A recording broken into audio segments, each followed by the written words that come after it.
you might be using herbs wrong. Let's talk about it. I used to think that herbalism was about buying crystals and drinking questionable tea and just vibing my way into amazing health.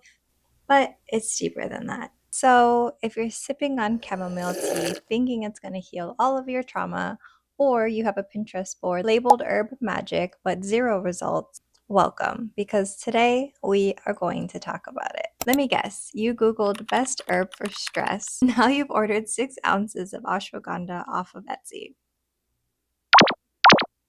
I get it. You're overwhelmed and trying random herbs without understanding how they actually work. But what you really need to do is slow down and learn the basics. A lot of times you'll probably hear herbalists use the term energetics, and that is referring to the energetics of the plant. Is it warm or cool, or is it dry and moist? We have to take a closer look at our bodies to understand how these specific herbs are going to work with us specifically. That means you might have to do a little inward digging to understand what your body is actually telling you. Are you naturally anxious and hot? Are you more tired and cold? The right herb for you needs to match your constitution. Not to say that ashwagandha can't work for you in general, but you don't want to just be slamming down ashwagandha because Google told you to. You need to understand if that herb will really help you in the long run. Instead of choosing herbs that just don't vibe with your body, start choosing ones that actually support you, like a good friend and not a toxic ex. The next thing that new herbalists tend to do is thinking that more is generally better. If a little is good, then a lot must be better, right? Not so much. You don't need to chug 3 tablespoons of maca and pray for hormonal balance. Start small, like 1/4 of a teaspoon small, especially for more potent herbs. If you watch this video here, you'd know that consistency is queen. Herbs work best as allies, not megadoses you panic chug once a week when Mercury is in retrograde.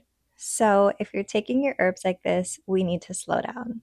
If you're wondering why your herbs may have caused a headache, bloating, or even thrown off your hormone balance, this could be the reason. The third thing beginner herbalists sometimes tend to think is that now that we're drinking tea, all of our problems will be solved.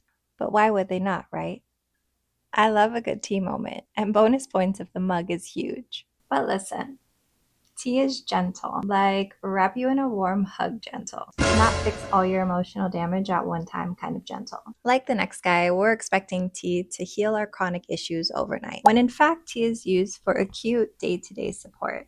Let's say bloating, sleep, mild anxiety. For deeper stuff, that's when we start getting into glycerites, tinctures, powders, capsules, and long-term protocols. And it's also important to note that when we're making tea, we allow it to steep for the correct amount of time to allow the herbs to actually do the things that they need to do. And now that we know how tea works, you'll start to see it help you more, because now you know how and when to use it. Did you know that herbs aren't just physical? There's actually emotional and spiritual layers to them as well.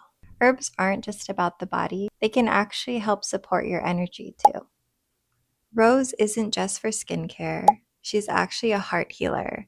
Mugwort isn't just a dream herb, she helps with shadow work. And lavender, though she smells amazing, she can also help calm the nervous system, not just the vibe. Try this exercise at home with your journal. Set an intention, sit with the plant, and sip slowly. Your nervous system responds differently when you're present, not just trying to get results. Herbalism isn't just a checklist, it's an experience and whole person healing. Anyone can practice herbalism. You don't have to be a witchy forest goblin in order to do this right.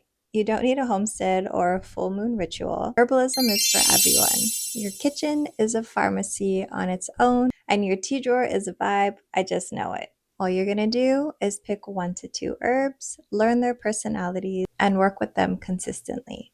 That's it. Here are a few beginner-friendly herbs that you might want to try working with. We've got lavender, tulsi, which is also known as holy basil, calendula, love this guy, and of course, nettle. Chamomile would also be in here, but I'm out right now, so I can't show it to you. but it is another amazing herb for beginners to work with. By starting with some of these beginner-friendly herbs, you're going to end up building a really great, strong foundation to your herbalism studies.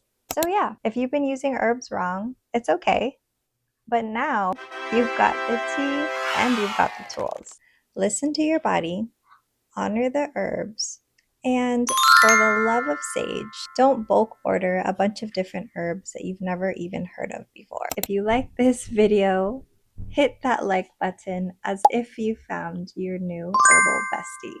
Subscribe for more plant magic and let me know one herb that you want to start working with and why. Until next time, may your tea be strong and your weeds be weak.